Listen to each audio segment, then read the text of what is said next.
With Shohei Ohtani getting his third MVP in a row, is he really worth the first overall pick in fantasy drafts? Well, we'll find out that and more on today's action-packed episode of Locked On Fantasy Baseball.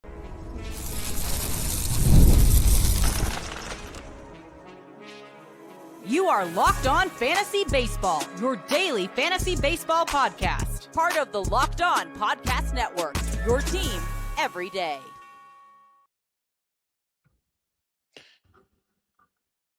Hello, fantasy baseball fanatics. I'm Matthew Ahne. Welcome to the Locked On Fantasy Baseball podcast, part of the Locked On Podcast Network, and now the #1 sports podcasting network.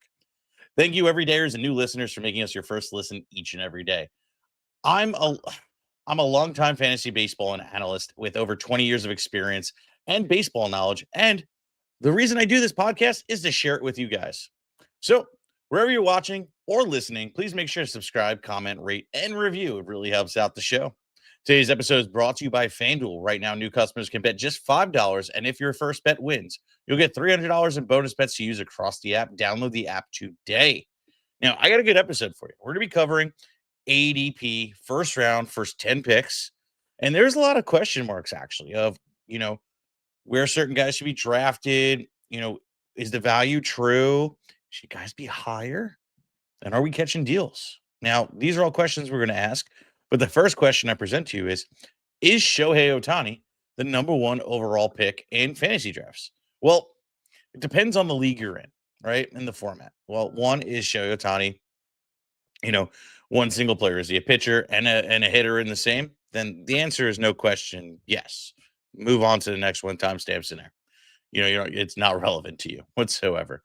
But if he's not, then there's a deeper conversation to be had. And it comes down to not really just a matter of output of performance and stat sheets, but team construction. And that is where I find the hardest thing about drafting Shohei Ohtani. Now, the last 5 years, outfielders specifically, and certain key, positional players, positions just generally are bumped up at a higher quality, right? So last year we had pretty much all the shortstops, top 8 shortstops were drafted in the first 3 rounds.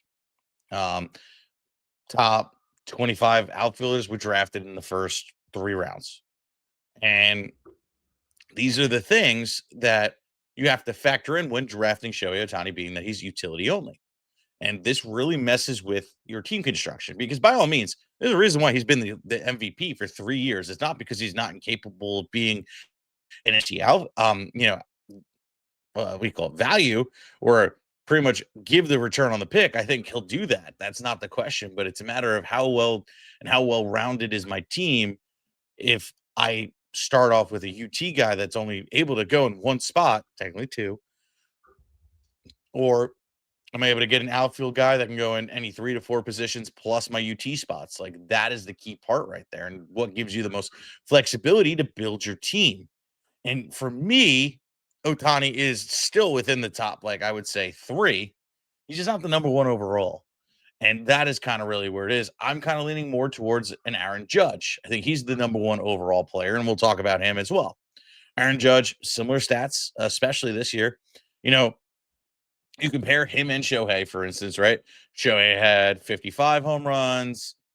Aaron Judge had 53. Shohei had 21 stolen bases. Aaron Judge had 12. But, the runs and ribs are where the big difference factor is, right? Aaron Judge had 114 ribs. Shohei had 102, 146 runs. Aaron Judge had 137. You're splitting hairs.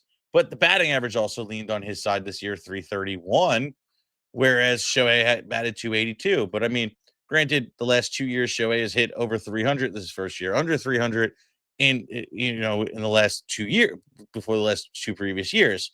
So, again, you're splitting hairs, but I feel from a team construction aspect of things, Aaron Judge is the #1 overall pick. And, I think that I'm getting similar production on a team, guys in the same situation, except I have flexibility now. I have an outfielder, which 1 comes at a premium for me. 2, I have the flexibility of being able to move him around my lineup. And 3, it's just better. Like, I just think it's a better fit for building my team going through. I've done it. I've done the Ohtani at 101 to try it. It just never sits right with me. I never have a team that I'm like, damn, this is a good team. It's like, damn, I got some holes, dude. And that's the rough part. Whereas, like, okay, I draft Aaron Judge. My UT guys, yeah, aren't Shohei Ohtani, but my outfielders also aren't, top notch, especially drafting at the number one overall pick, too. You got to realize, too, you now have 23 picks going before you get your next pick. So now you've lost on all the top end talent to then fill that team and be able to build a roster that is going to be not only be, well rounded, be able to compete and flexible. You've now locked yourself into it. And that is the hard part about drafting Shohei Ohtani. So, it's balls of steel essentially drafting him, but at the same time, you're going to get the ROP. Just no matter how that team looks at the end of the year to be that full-fledged amazingness that I think you can get when you're drafting, Aaron Judge. Now, the third guy in ADP I feel is number 2, and that's Bobby Witt Jr. Bobby Witt Jr., I think, this is a fluke year in the power year. Bobby Witt had, 20 wrong button here. Fudgesicles. Here we go. He had 23 home runs, whereas normally it's in the 30s the previous 2 years in 23 and 24. But, it is what it is. He still had 38 stolen bases, still batted 295 and 99 runs. Ribbies were still there too. Everything about Bobby Witt Jr.'s season was same old, same old. I'm not really disappointed when I owned Bobby Witt Jr. I think he did everything we needed to do in it as a top end pick. Obviously, we just would have loved to see a little bit more power. Now, here's the deal. There's nothing in the underlying profiles that say, hey, he shouldn't regressed in home runs for any which reason. No, he still barreled the ball 12.5% of the time. He still created hard contact 48.5% of the time, which is stellar elite numbers, especially paired together. Walked 7% of the time, league average pretty much, but struck out 18.2%. Everything about his game is no different than 2024, for instance, when, quite honestly, the barrel percentage just went down 2%, but it's still super elite, even at 12, which can be a simple adjustment. Look, Bobby Witt Jr. is a phenomenal talent that I'm not worried about whatsoever. So therefore, like, yeah, I want him at number 2. I think he's a great player. I think that he's also at a position where it comes at a premium. You know, like, like what other shortstop are you going to get that's going to get you a full blown 5 category contributor like this? Going to get you 30 to 30, 40 season, going to get you 295 to 300 plus batting average, going to get you 100 runs and ribs. Like, it's just not many players out there that are going to do that for you. There's some guys that we hope do that, but even with the hope, the batting average isn't really up to par, except for maybe one player going a little bit later. So for me, Bobby Witt Jr. is truly the number 2 overall pick. And then it becomes a decipher. And it's between, I would say, it gets a little hairy. So ADP has Juan Soto as the number 4 overall pick. Now, I love Juan Soto. Dude had a great year, even though he had a really slow start. Trust me, I owned him. It was slow, but got it going, and love to beat the rule to an extent, even though the batting average definitely was down in comparison to the last couple of years, batting 263, which you really can't get too upset about. But it was tough to get him going. But I will say this too: he also had a career year in stolen bases by far with 38, which was super odd that he stole that many bases. Now, do I think that's sustainable? Absolutely not. I don't think we're going to see that number from him again. Unless this is a true new theology for the Mets and Juan Soto, I don't foresee that. I guarantee lower production in those rounds. So I therefore, if he gets 12 to 15, he's still great, just not the number 4 overall pick in fantasy baseball. There's guys going after him that I'd say I'd pick over Juan Soto, but the batting average should rise to closer to 3, in the 280 range to 290 range. The home runs are sustainable, the runs are sustainable, the team is good. So everything about Juan Soto is repeatable, except for those stolen base numbers, which definitely affects how I value him in the draft and results and things like that. So therefore, when I'm up this high in the draft, I prefer to have a guy that's a 5 category contributor. And there's quite a few in the first round there's guys that I pick over Juan Soto, and we'll get into that coming up after this. There's about, I would say, 3 guys I'd pick over him for sure. One guy you'll be surprised, and that's all coming up right after this.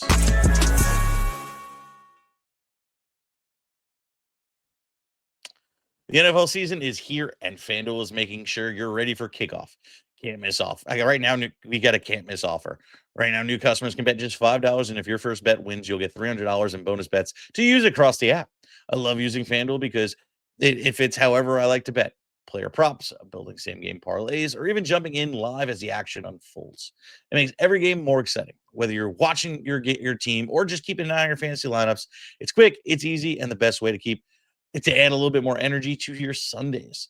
So, are you ready to play? Download the FanDuel app, but now by visiting FanDuel.com to get started. That's FanDuel.com. Place your first $5 bet. And look, this is an odd one. I'm a Giant fan, obviously, so I got a good one for you. So, Wan'Dale Robinson has been absolutely incredible. So, I'm going to do +7 receptions. I'm going to do over 70 yards, and also Jameis Winston for, 2 passing touchdowns for sure. And over 200 passing yards, and I think that's a great same game parlay for the Giants there, and for you to make that first $5 bet count. FanDuel.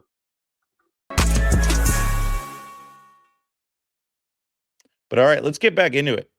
Like I said, I'm more of like a 5 category contributor kind of slut, I would say. In all honesty, that's really where I'm at. And you can hate me for whatever reason, but look, in all honesty, nobody's ever mad when they have a 5 category contributor. They're always mad and trying to chase for the stolen bases or the home runs or something that isn't there that they didn't get in the first round. So why not go and grab one of those high end guys? Just my perspective, how I've been successful at fantasy baseball for so long. And Jose Ramirez going 5th off the board makes more sense to me than Juan Soto. Jose Ramirez playing for the Cleveland Guardians, obviously third base, another premium position, has done it. He's had 30 plus stolen bases for quite some time, and even still had 24 home runs, 24 stolen bases, and 29 in the 2 years he didn't, 22 and 23, and has just been absolutely incredible. On years I was getting ready to write him off, but he still manages to impress. A guy that always hits for home runs. Last 4 years, 22 he hit 44, 23 he hit 36, 24 he hit 39. This year 34, killing it, straight killing it, along with those stolen base numbers. Great batting average, 280, 282, 279, 283, super consistent. Runs are always good. The ribbies are the part that's a little bit more concerning. Had a really good year in 24, the 118, but the team around him don't feel as good enough to really get him the ribs. Like, there's not a lot of guys that are getting on base in front of him. And, you have guys, but they're not enough a team around Jose Ramirez on the Guardians to say that he's going to be able to consistently get, 100 plus ribs. And that's where, like, me personally, he takes a little bit of a discount, in my opinion. But still, I'd pick him over Juan Soto, I feel, because he's a full blown 5 category contributor. And I'll still take, even if Jose Ramirez gets, you know, 85 ribs in a season, it's still stellar. But you pair that up with the batting average, you pair that up with the high end stolen base numbers and the power numbers that have been consistent. He's been doing this for years, whereas Juan Soto having a career year in stolen base does not get my blood flowing in excitement, especially when that's never really been in his profile. So I don't foresee that being the new reality for Juan Soto. So for me, Jose Ramirez over Juan Soto. Juan Soto definitely takes a dip. Let's keep going. So again, this is kind of like a different take. So we always have starting pitchers in our top 12. Somebody always does it. And, this is not just a skewed for just what I like to talk about a lot, which is 5x5 head-to-head rotos or just roto leagues, right? This is also for points leagues. And here's the deal. Tarik Skubal, best pitcher in baseball. I can confidently say it. Paul Skeens is right behind him, in my opinion. But Tarik Skubal clearly has just been amazing. Now, league, a lot of points leagues like standard CBS and things like that, pitching is weighed a lot higher than hitting. And therefore, like, he'd be a lot higher in my rankings, honestly, in a points league, especially one that leans to where I get most of my points from. Pitchers, School would be a top 3 pick, in my opinion. He's one of those pitchers that I just want to I feel great about. Quite honestly, too, I'd probably leave the draft with, if I'm around this, with 2 stud pitchers in a row, and then I'd figure out the rest, because that is how I approach points leagues, especially with, leaning towards that. Now, I'm not a big points leagues guy because, I can go down this whole rabbit hole of, how can you tell me that a ribby is worth this and a home run is worth X when, it's 1-1? Only scores 1 run on the. But anyway, points league, Skubal is much high pick. This is actually pretty reasonable. If you're getting him in this range, well done. Let's move on. Let's talk about Corbin Carroll, another guy that I consider drafting over Juan Soto. Now, I can hear it already. Corbin Carroll, finally bouncing back type deal after, having the dud year 24. But I told you, 24, I wasn't buying into. I wasn't really believing that he had the year he had, in all honesty. I didn't think that was real. I said to draft him because he was coming at a value, and therefore, if you did, you nailed it. You had a great season. Look, 30-30 season, 107 runs, 84 ribs, fantastic. The batting average is definitely lower, and that one is a little bit more surprising for me. 2023 he batted 285. His rookie year he batted 260. The 231 was in a bad year.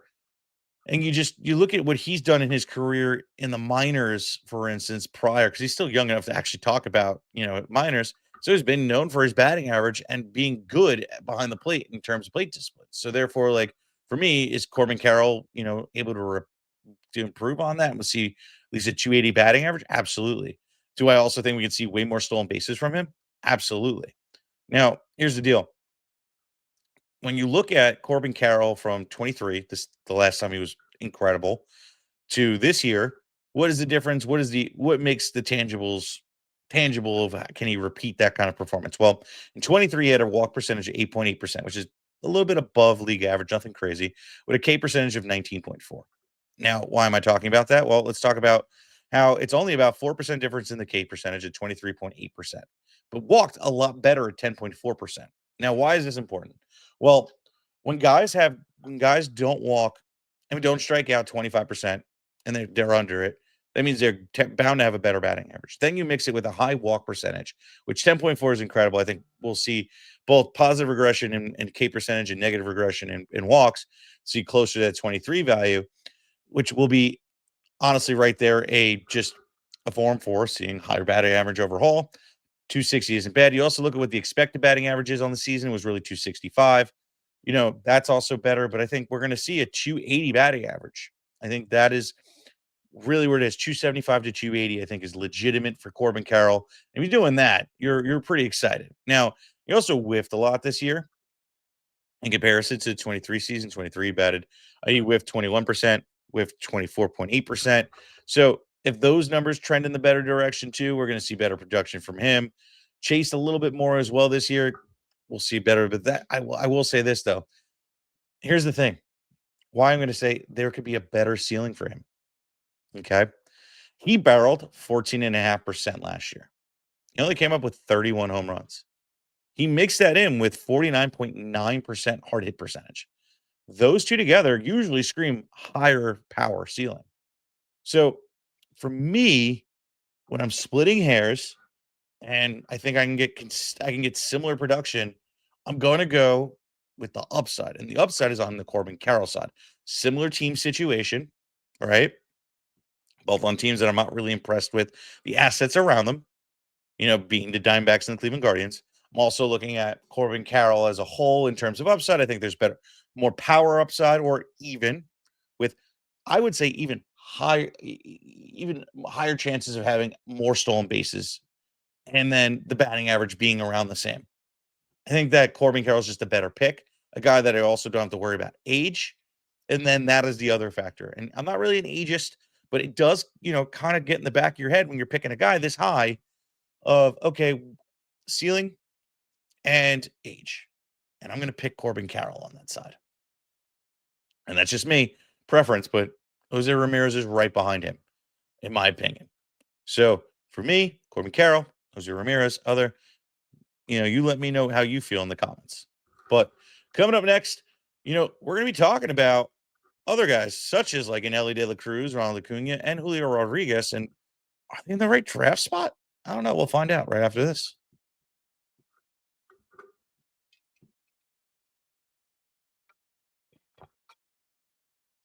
All right. So, like I promised, Elly De La Cruz. Now, he had a disappointing-ish season. And the disappointing part comes in the power numbers. You can't really be picky when a guy that turns around and steals 37 stolen bases and hits 264. But we expected a power breakout because Elly De La Cruz crushes the ball and makes really good contact, and also had 67 stolen bases last year, and similar numbers in batting average, but also paired it with 3 more home runs, and all the signs pointed to way more power. So let's dig into it. This year he had 102 runs, 31 doubles, 7 triples, 22 home runs, 86 ribs, 37 stolen bases, met 264. Batting average was up a tick, but nothing too extreme to really care about. But I will say this: you look at from last year to this year, and the barrel percentage went down, the hard hit percentage went down in comparison, because this year barrel 10.2% and hard hit percentage was at 44.2, whereas in 24, barrel percentage was 12.7 and the hard hit percentage was 45.7. So a little bit of a dip doesn't mean that, it's so far off and outlandish that, the power should have been this low.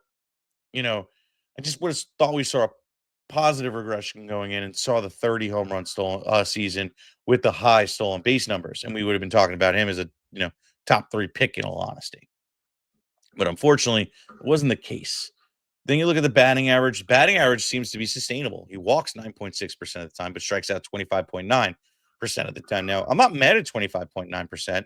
It's better than other guys we talked about on yesterday's show that are striking at 27 to 32%, still managing to get higher batting averages, but also not walking at the rip that he does.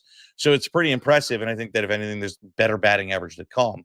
Then you look at just, expected batting average was around the same par at 254. I'm not really mad at it. Everything about his game tells me it's repeatable. Now, I would like to see positive regression in power. I think a little bit better contact, which is a little bit harder hitting, and we're gonna see power influx, and we're gonna see a 30 home run season. This could be the year. I think this is kind of the right price, almost. I think the next 2 guys I might pick over Ellie, in all honesty, and I'm an Elly De La Cruz guy, but ultimately I look at it and I go, who's going to have the better outcome for my team? And I think that the next 2 guys might be, and I'm probably going to pick them over. So, and it's going to come down to the draft ideology as well. So specifically with Ronald Acuna, who's next, going off the board at 9. And the difference between Elly De La Cruz and Ronald Acuna right off the bat is, are we going to see stolen base numbers from Ronald Acuna that we've seen in the past? I think based off of this season, him only getting 9 stolen bases tells us the answer already. No. Um, you know, and how can I say that, right? Well, here's the deal. Let's look at history, right? Let's pull up some data, and I'm going to read it off to you. Well, the last time Ronald Acuna tore his ACL and you know came back from an injury was, anybody know? Well, I believe in 21, where I'm sorry, 22, where he came back and just stole 29 bases and only hit 15 home runs. And you know what? The 29 stolen bases were indicative of, hey, they're still going to let him run. And we were a little bit worried about power, but who cares? He was able to repeat it. But the stolen base numbers were key. Like, hey, they let him run. This year, he did not. He only had 9 stolen bases and got caught stealing once. So there was 10 stolen base attempts on a season. Whereas in that same time frame of 338, extrapolate versus 2022, where he had 130 more at bats, that's still not pace for 29 stolen bases, where you think that the Braves are going to let him run, which therefore I think we're going to see a dip. But what does a dip look like? Well, 15, 18 stolen bases, cool. But where's the power going to be? That is the key part. And who is I talking about that I love this kind of profile? Aaron Judge. If he goes back to the Aaron Judge level, where you're getting great batting average, which Ronald Acuna has had great batting average his entire career, batted 290 this previous year, with power numbers that we know exist, has hit 40 home runs twice in his career. And I think that still has it because the pace he had this year was 40 home runs. along with a team that I think is much better than the Yankees. I hate to say it, at least talent-wise, not performance-wise. I think that he can definitely make do and be incredible for fantasy baseball and really have some return on draft price, return on pick. I think he's going to be worth more than what we actually get, which again, I'm not picking him over Corbin Carroll or Jose Ramirez or anybody above that, but I'm also not picking him over Juan Soto, but I am picking him over Elly De La Cruz. I am. I think if he gets 35 to 40 home runs, which I think is doable, bats 285 to 290, which is totally doable for Ronald Acuna, and gets me 18 stolen bases and 100, he's a top 5 pick next year. No question. If not top 3. Top 4 because Bobby Witt. Sorry. But still, are you mad at that? Do you think that's so outlandish? Probably not. Ronald Acuna is amazing talent. Won MVP, has had one of the best seasons in baseball history. Ronald Acuna is awesome. So I think that even with his new kind of strategy for the Braves for him, I think he's still a guy that is going to be awesome for baseball, and I'm going to pick over these guys. I'm just going to contribute in 5 categories, just maybe not as elite. That's just going to be a matter of preference. But I think Ronald Acuna, locked and loaded, going to have a way better draft price than you're getting him at a steal. Here's the best one, in my opinion. Now, this one is a little bit riskier, but hear me out. Julio Rodriguez should be drafted much higher. Much higher. I'm drafting him over Ronald Acuna. I would draft him over Elly De La Cruz. I would draft him over Tarik Skubal. And I'd even consider drafting him over Juan Soto. So here's the deal. Julio Rodriguez has always just been a guy that's been a slow starter that you really hate owning. Whole first half, you're like, God, my first overall pick just blows, just not doing it for me. And then second half of the season kicks in, he's just incredible. He just rounds out his full season numbers. But this year, he was consistent. He had one bad month, which is a first for Julio Rodriguez, who normally, again, makes me want to cry. Look, he had one bad month, and that was in July. He batted 236, but he had 8 home runs in that month. He had one bad home run month in June, was batting 289. Look, he was so consistent this year for the first time in his career, which gets me excited to say that the 24-year-old, yes, 24-year-old has better days to come.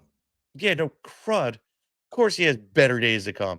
He's an incredible talent, a guy that literally stands 6'3", 228 pounds, 24 years old, that finally had his first consistent season. Tells me everything I need to know about him. He had 32 and 30 stolen bases, batted 267, along with a team that I think is awesome. Okay. I think that he is a guy that obviously I would draft him over these players because it's a matter of preference. But if I have the 10th pick, I'm smiling ear to ear. And I think he'll get overlooked in a lot of places too, because look, guys right behind him, and I'll save this for a different day for other bats. Like you got your Junior Camaneros, you got your Fernando Tatises, your Gunnar Hendersons, your Francisco Lindors. Like those are the guys that like I have bigger question marks, except for Gunnar Henderson. I think he's being super underrated. And just letting this past year reflect on an injury season, I might add on that, but I'm not going into it. He should be up in this mix as well. That maybe I'm going to go and reach for them because they feel a little safer, or go after the pitchers that are right behind him with Paul Skeens and Crochet. We'll get into that as well. So for me, I think Julio Rodriguez is coming at a great price that I don't think we're going to be able to get him at next year. Because if the batting average goes to 275, he has another 30 season, which I also think he'd hit more home runs than that because, let's just be honest here. Guy barrels 9.8% of the time, creates hard contact 48% of the time, and has had better barrel percentages in the past. Why couldn't he have a 35 home run season with 30 stolen bases, or repeat what he did in 2023, but do it consistently with 32, 37 season? And why aren't we drafting him higher is the question, right? Because we're drafting Corbin Carroll higher. Why wouldn't I draft Julio Rodriguez higher? That's kind of just like the thing for me. Julio Rodriguez is an awesome player, so I'm on the Julio bus. I think that he's totally worth the draft price, and I'll be grinning ear to ear if I have the 10th overall pick. Unfortunately, I might drive up the price for you, but we'll see. Quite honestly, it might come down between him and Elly De La Cruz for me, and I might lean Julio Rodriguez. That's just because I know what I'm going to get from him, and he's had the numbers last 3 years. I can't get mad.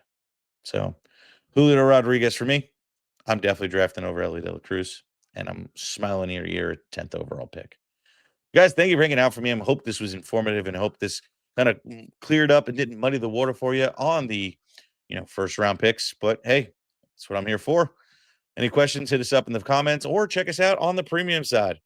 Thank you for making Locked On Fantasy Baseball your first listen each and every day. For your second listen, check out the all-new Locked On MLB Game Night. Every game, every night, all season long. Get your local analysis on a national scale. Find MLB Game Night on Locked On MLB on YouTube or wherever you listen to your podcast. Peace out.